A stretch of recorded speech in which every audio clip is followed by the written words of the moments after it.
بسم اللہ الرحمن الرحیم۔ السلام علیکم ناظرین، میں ہوں شہید عارف حمید بٹی، پاکستان کی اہم ترین خبروں کے ساتھ۔ ناظرین، ہر خبر ہی اہم ہوتی ہے، لیکن آپ کی پرائرٹی ہوتی ہے کیسے نہیں۔ لیکن ایک بات پاکستان کی 76 سالہ سیاست میں ثابت ہو گئی کہ ناظرین، آپ ظلم سے، کوئی بھی انسان ظلم سے، دہشت سے، طاقت کے غلط استعمال سے خوف تو پیدا کر سکتا ہے، معاشرے میں لوگوں کو ڈرا سکتا ہے، دھما سکتا ہے، مگر اپنے لیے لوگوں کے دلوں میں ہمدردی یا محبت پیدا نہیں کر سکتا۔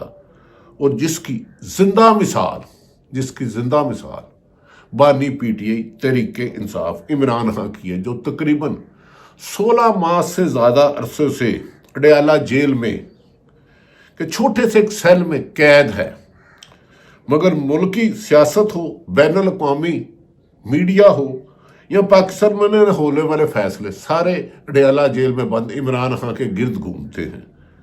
بادی النظر میں تو ایسا لگتا ہے کہ ملک کے صدر ہو، وزیر اعظم ہو یا وزیر اعلیٰ، ان سب سے زیادہ طاقتور ایک ہی شخص ہے، عمران خان، جس نے یہ ثابت کر دیا ہے کہ جب آپ سیاست میں کرپشن کے خلاف جہاد کرتے ہیں، آپ برائی کے خلاف جہاد کرتے ہیں، آپ دہشت کے خلاف جہاد کرتے ہیں، تو سارا مافیا اکٹھا ہو جاتا ہے، جیسے Muslim League Noon, Peoples Party, M Q M یا ان کو لانے والے اکٹھے ہو چکے ہیں۔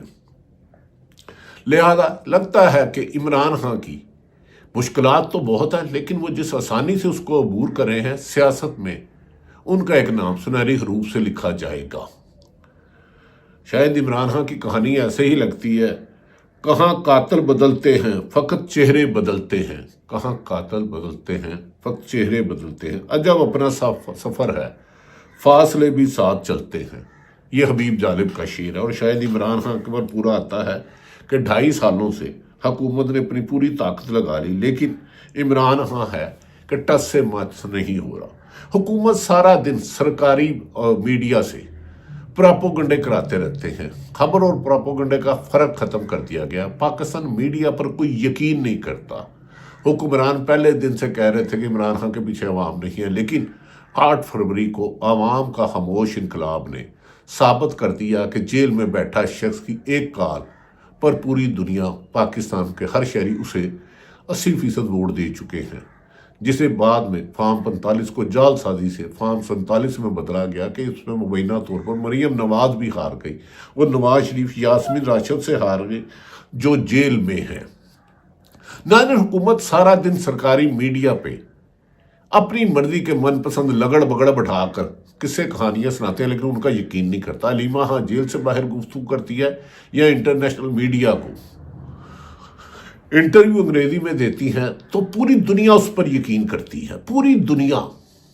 انہوں نے سانیہ 26 نومبر کو عمران خان کی کال پر جو انٹرویو دیا، اس کی شہ سرخیاں نے حکومت کے جھوٹ کی کالک کو دھو کے رکھ دیا، اور سچائی نظر آنے لگ پڑی کہ ہمیں اپنوں نے ہی مارا ہے، غیروں میں کہاں اتنا دم تھا۔ اب اس کی گواہیاں 12 شہادتوں کی میڈیکل رپورٹس اور سب کچھ آ چکا ہے، لیکن اب کہاں گئے وہ عطا تاڑر جو وزیر تھے؟ کہتے تھے ایک گولی نہیں چلی، لاش نہیں آئی۔ اب لاشیں بھی آ گئی، نماز جنازہ بھی ہو گئے، اور عمران خان کے لوگ ابھی تک سپریم کورٹ اسلام پنڈی دیا، لیکن ان کے ایف آئی آر درج نہیں کر رہی۔ قاضی فائز عیسیٰ بھی سیاہ دور کاٹ کے چلے گئے، اور چیف الیکشن کمیشن جس نے تاریخ کا سب سے دھاندلی والا الیکشن 8 فروری کو کرایا، سکندر راجہ، وہ بھی جنوری میں جانے والے ہیں، لیکن انہیں لوگ کوئی اچھے ناموں سے یاد نہیں کریں گے۔ ناظرین، علیمہ خان نے آج اپنے بھائی عمران خان سے ملاقات کے بعد جو جیل میں گفتگو کی ہے وہ آپ کے سامنے رکھتے۔ انہوں نے کہا پچھلے 2-2.5 سالوں سے پاکستانی ریاست دہشت گردی کا شکار ہے۔ 9 مئی جنہوں نے کرایا انہوں نے ہی سی ٹی وی چوری کی ہے۔ اس میں 16 لوگوں کو سنائپر سے شہید کیا گیا۔ علیمہ خان صاحب نے اڈیالہ جیل کے بعد یہ بات کی۔ انہوں نے کہا لوگوں کو ڈرایا، گھروں کی توڑا پھوڑا، خواتین کو 7 وہ کیا جو پہلے نہیں ہوا۔ ہاں یہ تو ناظرین بیان بھی نہیں میں کر سکتا، کیونکہ خواتون کسی کی بھی وہ بہن ہے، بیٹی ہے، ماں ہے، جو خواتین اور بزرگوں کے ساتھ تذلیل کی گئی، جو عمر سما کے ساتھ سلوک کیا گیا، یاسمین راشد کے ساتھ کیا گیا، ختیجہ شاہ کے ساتھ کیا گیا، یہ تاریخ جب بھی لکھے گی اسے پڑھنے والوں کی آنکھیں نم ہو جائیں گی۔ ناظرین کفر کا نظام چل سکتا ہے لیکن ناانصافی کا نہیں چل سکتا، لیکن بدقسمتی ہے اسے زبردستی دھکیلا جا رہا ہے، یہ نظام نہیں چل رہا۔ یہ گاڑی جو حکومت کی چل رہی ہے اسے گدھا گاڑی آگے گھسیٹ رہی ہے۔ انہیں شہباز شریف وزیر اعظم ہے لیکن ڈمی وزیر اعظم، خود ان کے وزیر کہتے ہیں ہمارے تو پلے ہی کچھ نہیں ہے، ہمیں تو لانے والوں نے زبردستی حکومت دی ہے۔ تو یہ حکومت پر اب پوری پاکستان کی قوم ان سے خفا ہے، اکانومی تباہ کر دی، ملک ڈیفالٹ ہونے کے قریب، قرضوں کا ہدف ان سے پورا نہیں ہوتا۔ ایک ہی مقصد ہے، عمران خان نے 5ویں دفعہ پھر انہیں ریفیوز کیا ہے۔ چند دن پہلے جب عمران خان سے رابطہ کیا گیا، انہوں نے کہا آپ کے لوگوں کو حکومت بھی دیتے ہیں، مقدمات بھی ختم ہوتے ہیں، اور نون لیگ کی بجائے پیپلز پارٹی کو لیتے ہیں، تو انہوں نے کہا اس سے بہتر ہے کہ میں سیاست چھوڑ دوں، میں نے NRO نہیں لینا، میری ایک ہی ڈیمانڈ ہے، میرے تمام گرفتار رہنما کارکن رہا کیے جائیں، انہیں باعزت طور پر بھیجا جائے، 8 فروری کا مینڈیٹ واپس کیا جائے یا نئے الیکشن کروائے جائے، اور فوری طور پر 26ویں ترمیم جس میں عدلیہ کو بے بس کر دیا گیا ہے، قاضی فائد عیسیٰ جاتے جاتے وہ انصاف کے نام پر کالا دھبا لگا گئے ہیں، جو دھونا ممکن نہیں، اور اس پر مختلف صحافی اپنی رائے کا اظہار کر رہے ہیں۔ انہوں نے کہا لوگوں نے ووٹ دیا مگر حکومت نے یا ان کو لانے والوں نے اس کو 8 فروری کو چوری کیا، لوگ بھیڑ بکریاں بننے سے انکار کر رہے ہیں، ظلم کا نظام تو ختم ہو جائے گا، ہم تو یہ مشکل کاٹ ہے۔ انہوں نے کہا 26 نومبر کو سنائپر سے لوگوں کو شہید کیا گیا، پوری جناح ایوینیو جو آپریشن ہوا اس میں 150 لوگ مسنگ ہے، مسنگ۔ اب یہ حکومت ہے، اس کے پاس سرکاری مشینری ہے، تمام ہسپتال ہیں، یہ بتائے کون سا بندہ کس جرم میں کہاں پکڑا، کہاں گرفتار کیا۔ اگر کوئی احتجاج کرنے گیا ہے، PTI کا رہنما، بزرگ بچہ واپس نہیں آیا، تو اس کے ماں باپ کیا کریں، کس کے پاس جائیں؟ عدالتوں کے پاس جاتے ہیں تو 2 سال کیس ہی نہیں سنا جاتا۔ بلوچستان مسنگ پرسن دیکھ لیں، KPK دیکھ لیں، اور اب پنجاب سے مسنگ پرسن کی متواتر سے بہت زیادہ تعداد بڑھتی جا رہی ہے۔ انہوں نے کہا پہلے آپ نے جمہوریت کو ختم کیا، یعنی کہ عوام کا مینڈیٹ چوری، پھر جمہوریت نیشنل اسمبلی، عدلیہ اور میڈیا پر کھڑی تھی، لیکن آپ نے میڈیا کو بھی غلام بنا لیا۔ ان تینوں چیزوں کو زمین بوس کر دیا گیا ہے، جمہوریت کو، نیشنل اسمبلی کو، عدلیہ کو اور میڈیا کو۔ یہ اپنی وقت کھو بیٹھے ہیں، انہیں ریموٹ کنٹرول سے چلایا جا رہا ہے، جو بدقسمتی ہے، جس کی وجہ سے نئی نسل لاکھوں کی تعداد میں پاکستان چھوڑ رہی ہے، کیونکہ یہ موجودہ حکمران صرف اپنے چوری کا مال لوٹا ہوا بچا رہے ہیں، ریموٹ کنٹرول سے چل رہے ہیں، کٹ پتلی ہیں، اور خود تسلیم کرتے ہیں ہم تو ہار گئے تھے، ہمیں کوئی لایا ہے۔ اس نظام میں کوئی سرمایہ کاری نہیں کرے گا، آئے گی، اور نہ ہی اسے تحفظ ہوگا۔ آگے کے دن بہت بڑے ہی ہیں، بجلی گھر اپنے لوگوں کے ہی ملک کو کنٹرول کر رہے ہیں، ادھر IPPs کا مافیا ہے۔ یہ کس کا مافیا ہے؟ اس لوگوں کو کوئی ہاتھ نہیں ڈال سکا۔ بانی PTI نے 2 مطالبے رکھے ہیں، سپریم کورٹ کے ججز کے نیچے JIT بنائی جائے، جیسے نواز شریف کے لیے JIT بنائی گئی تھی، اور سپریم کورٹ جج سب نے سپرویژن کیا تھا، جس میں انہیں نااہل قرار دیا گیا تھا، اپنے بیٹے کے لیے جو منی لانڈرنگ کے لیے انہوں نے کمپنی میں کامہ لیا تھا اس پر۔ JIT 9 مئی اور 26 نومبر ثانیات کی مکمل آزاد تحقیقات کرے، ہم اسے قبول کریں گے۔ تمام لوگوں کو رہا کیا جائے، مطالبات تسلیم نہیں ہوتے تو بانی نے سول نافرمانی کا آغاز کر دیں گے، کیونکہ اب ملک کی عوام میں اتنی سخت نہیں کہ وہ سب سے پہلے اوورسیز پاکستانیوں سے پیسے یہاں نہ بھیجنے کا کہا جائے گا۔ اوورسیز پاکستانی اربوں ڈالر دیتے ہیں اور ان کو دھمکی دیتے ہیں کہ جب آپ باہر آواز اٹھاؤ گے، چاہے امریکہ میں ڈالتے ہیں، برطانیہ میں، سوئٹزرلینڈ میں، آسٹریلیا میں، آپ کا شناختی کارڈ بلاک کر دیں گے، آپ کو پاسپورٹ ختم کر دیں گے، ادھر رہنے والے کو تو سانس نہیں لینے دیتے۔ ادھر جا کے لوگ دن رات اوورسیز پاکستانی محنت کر کے پیسہ بھیجتے، ریمیڈنس بھیجتے ہیں، جہاں سے ملک چل رہا ہے ان کو بھی دھمکیاں دے رہے ہو، اور قاتلوں کو حکومت دے رہے ہو، ظالموں کو حاکم بنا رہے ہو، اور مظلوموں کو جیلوں میں دے رہے ہو، تم قتل کرو کہ کرامت کرو۔ انہوں نے کہا کہ جب عمران خان نے کہا کہ وہ باہر آواز اٹھاتے ہیں اوورسیز پاکستانی، تو ان کو پاکستان کے گھروں کو تباہ کر دیا جاتا ہے، تاریخ میں ایسی مثال نہیں ہوتی. ایک واحد لیڈر ہے عمران خان. جب انہوں نے کال دی تو ملک 27 ممالک میں پر وقت احتجاج ہوا.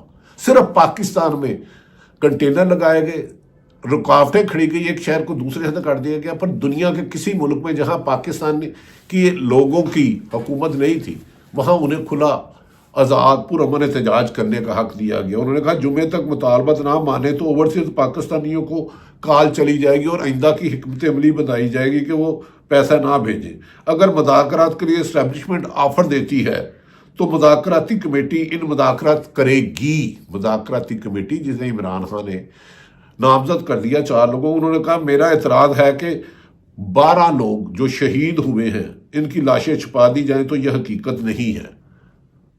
خون بولتا ہے اور بول رہا ہے. انہوں نے کہا بہت سے لوگ لاپتہ ہے, جیلوں میں ان کے والدین پوچھ رہے ہیں, پولیس پیسے لے کے آدمی چھوڑ رہی ہے. ہم سیاسی طور پر نہیں انسانیتی طور پر ان کا پیچھا کر رہے ہیں اور ہم ایک ایک لاپتہ کے لیے جدوجہد جاری رکھیں گے. انہوں نے کہا مجھے اس بات پر غصہ ہے کہ کہیں لوگ لاپتہ ہیں, لوگوں کے ساتھ زیادتی ہو رہی ہے.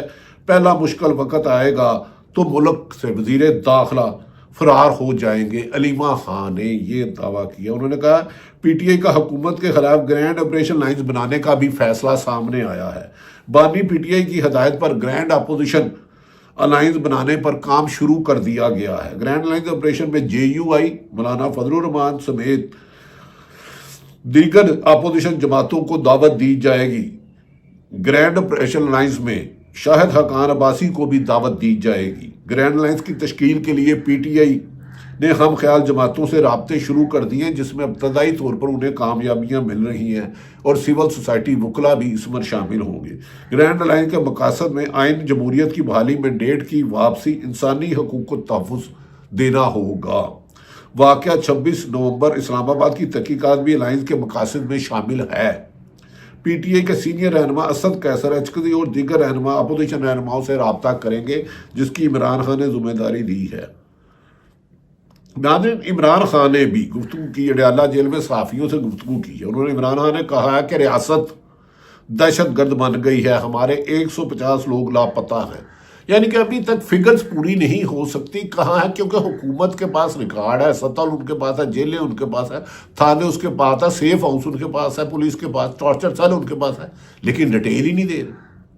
لوگ در بدر اپنے پیاروں کی یاد میں ڈھونڈ رہے ہیں کہ میرا باپ کہاں, میرا بیٹا کہاں, میری بہن کہاں, لیکن سنگ دل حکمران وزراء آ کے مسخرے اڑاتے ہیں. عمران خان نے کہا ہے کہ لوگ لاپتہ ہیں, ہمارے خیال میں یہ لوگ اب زندہ ہیں یا نہیں اس کی حکومت کو کنفرمیشن دینی ہوگی. سیاسی استحکام نہیں آ رہا, اس لیے معیشت بھی تباہ ہو چکی ہے. جنرل ڈائر نے ہندوستانی عوام پر گولیاں چلانے کا حکم دیا تھا, لیکن اسلام آباد میں تو اپنے لوگ تھے, ان کے ساتھ ایسا سلوک کیوں کیا گیا؟ یقیناً یہ پاکستان کی پوری عوام یہی سوال کر. انہوں نے کہا اگلے جمعے کو عمران خان کے مطابق پشاور میں جمعہ شہداء کی یاد میں جلسہ ہوگا اور اس کے بعد سول نافرمانی کی تحریک کا اعلان کیا جا سکتا ہے جس کے لیے تمام سیاسی جماعتوں سے مشاورت جاری ہے. عمران خان نے کہا مذاکرات کا حل ماضی میں دیکھ لیا ہے, اب شرائط رکھی ہیں, بے گناہ لوگوں کو فوری رہا کیا جائے, جوڈیشل کمیشن بنایا جائے اور اس کے بعد معاملات آگے بڑھیں گے. حکومت بدلیتی ہے. ناظرین, اسی لیے شاید کہا جا رہا ہے کہ پورا میڈیا چیخ رہا ہے کہ ہمارے پر کاٹ دیے گئے ہیں. یہ کیسی حکومت آئی ہے کہ ڈاکٹر اپنی مرضی سے آپریشن مریض کو دوائی نہیں دے سکتا, انجینئر پل نہیں بنا سکتا, صحافی اپنی مرضی سے صحافت نہیں دے سکتا.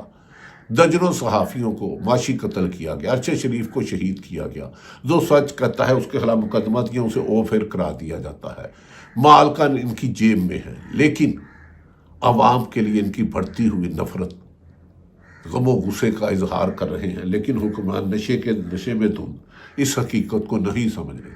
کاشف عباسی نے کہا الیکشن کمیشن نے آرڈر کر دیا کہ اسلام آباد کی 3 سیٹوں جو پاکستان تحریک انصاف جیتی تھی زبان زد عام ہیں, انہیں الیکشن کمیشن نے اب آرڈر کیا ہے کہ ریٹائرڈ جج دیکھیں گے جو خود ان کے ذاتی ملازم ہیں. اب یہ راستہ نکالنا شروع کیا ہے کہ کیسے اس نظام پر اپنے 5 سال پورے کریں, عوام کی رائے پر نہیں, سازش سے, دھاندلی سے, دھون سے, جعلی سازی سے, جس کے یہ مسئلہ. انہوں نے کہا ہم نیٹ نارملز کی طرف بڑھ رہے ہیں جہاں چادر 4 دیواری کا تقدس پامال ہوتا ہے. 8 فروری کے الیکشن کو فارم 47 پہ آ کر لیگل بنا دیا گیا ہے. ناظرین, اس وقت پاکستان میں بیسیکلی دنیا کی تاریخ کا مارشاء اللہ سے بھی غلیظ ترین نظام چل رہا ہے، عوام قربانیاں دے رہے ہیں، لیکن حکومت سے یہ توقع نہ تھی کہ وہ اس قدر پاکستان پہ ظلم و ستم ڈھائیں گے۔ اپوزیشن لیڈر کو گرفتار کر لیا گیا، پی ٹی آئی کی لیڈرشپ کو گرفتار کر دیا گیا، لیکن اب لوگوں کا خوف ختم ہو چکا ہے۔ حکم کی گرفتاری حکمران کو طاقت دیتی ہے۔ عمران خان بار بار ان کے مذاکرات سے باغی ہو چکے ہیں اور انہوں نے کہا ہم نہیں مانتے ظلم کے یہ ضابطے، اور پاکستان کی 24 کروڑ عوام بھی یہ کہہ رہی ہے۔ اس سلسلے میں مریم نواز نے تحریک انصاف کو فتنہ قرار دیا، جس کی اس کال پہ اس ملک کی 80% لوگ احتجاج کرتے ہیں۔ جبر اور ظلم سے آپ نے حکومت تو لے لی، عزت بھی گوا دی، ووٹ بینک بھی گوا دیا، اور انٹرنیشنل میڈیا نے، الجزیرہ نے، بی بی سی نے آپ کے بخیے دے دیے۔ پاکستان کا میڈیا آپ کے ہاتھ میں ہے۔ آپ کہتے ہیں پنجاب پولیس سخت ہدایت جاری کی تھی کہ گولی نہیں چلائے گی، تو گولیاں چلی۔ پنجاب پولیس کا تو قیدوں والا رول ہے، اسے احتساب ہوا تو پھر بہت سے حقائق سامنے آئیں گے۔ ناظرین، محمد زبیر نے کہا کہ جب پی ڈی ایم کرتی تھی، مریم نواز کرتی تھی، تو ایک پتھر بھی آگے نہیں آتا تھا، ایک رکاوٹ نہیں ہوتی تھی۔ آج پرامن احتجاج میں جمہوریت کے نام پر ذہنی غلام حکمرانوں نے جمہوریت کو بھی ملک سے ختم کر دیا، عدلیہ کے انصاف کو بھی ختم کر دیا، اور تو اور میڈیا کو بھی ختم کر دیا، اور انسانی حقوق کی فنڈامنٹل رائٹ کو بھی ختم کر دیا۔ اس حکومت کا خاتمہ ملک کی بقا اور وقار کے لیے ضروری ہے۔ عطر قادمی ہمارے بڑے پیارے دوست ہیں، سنو ٹی وی پہ پروگرام کرتے ہیں، انہوں کے مطابق انہوں نے کہا ہے کہ موجودہ حکومت ایک وزنی سیاسی لاش بن چکی ہے، اور لاش خود کسی کے کندھے پر نہیں چڑھتی، اسے اٹھانا پڑتا ہے۔ تو لہذا سیاسی لاش خدا نہ خواستہ مسلم لیگ نون والے قابل عزت ہے، لیکن لاشوں کو دفنا دینا چاہیے، کندھوں میں لے کے نہیں پھرنا چاہیے۔ یہ وزن ہوتے ہیں، یہ اللہ کی مانت ہے۔ جب لاش ہو جائے تو باپ بیٹے کو دبدا دیتا ہے، بیٹا ماں کو۔ تو کچھ لوگ جو ملک کو دیمک کی طرح کھا رہے ہیں، ان سے نجات حاصل کرنا ہوگی۔ پاکستان کی بقا کے لیے اپنی ذات کو نفی کرنا ہوگا۔ ضد انا اور طاقت سے وقت کو گھسیٹا جایا جا سکتا ہے، لیکن عوام کو زیر نہیں کیا جا سکتا۔ اب عوامی شعور آ چکا ہے۔ عمران خان کی اگلی کام سے حکومت کے اب پاؤں تلے زمین گرم ہو گئی ہے، یہ زمین پہ کھڑے نہیں ہوتے، اچھلتے ہیں بار بار، کیونکہ عمران خان عوامی طاقت سے انہیں ان بیلنس کر چکا ہے، اور ان بیلنس ہو کر یہ بریکیں فیل، انجن بیٹھا ہوا، چاروں گاڑی کے ٹائر پنچر، اور ڈرائیور کے ہاتھ جو بظاہر وزیر اعظم ہے اس کے ہاتھ گاڑی چلانے کا اختیار بھی نہیں ہے۔ تو اس گاڑی کو موت کی سواری نہ بناؤ، اتر جاؤ، صاف شفاف الیکشن کراؤ، عوام کے فیصلے کے مطابق حکومت دو۔ اللہ تعالیٰ پاکستان کا حامی و ناصر ہو۔ بات لمبی ہے، لیکن اتنی خبریں ہوتی ہیں، جان بوجھ کے میں اہم اداروں کی طرف نہیں جاتا، کیونکہ انہیں آج کل ایک اپنا مائنڈ سیٹ ہے، لیکن وہ ادارے تو ہمارے ہیں، ہم سب کی عزت کرتے ہیں، لیکن عوام کو اس کے حقوق بھی تو آپ ہی دیں۔ عوام کے حقوق پہ ڈاکے مارنے والے عوام کے محافظ نہیں ہو سکتے، عوام کے حکمران نہیں ہو سکتے۔ رول آف لا ہی قائد اعظم نے کہا تھا، اللہ اور اللہ کے رسول کا بھی یہی حکم ہے، انصاف کرو، جھوٹ نہ بولو، امانت میں خیانت نہ کرو۔ شاید عمران خان کی یہ جدوجہد عوام میں سیاسی شعور تو پیدا کر دیا، حکومت کے خاتمے کی وجہ بھی عمران خان بنے گا۔ ہر راستہ اڈیالہ جیل عمران خان کی طرف۔ پاکستان زندہ باد۔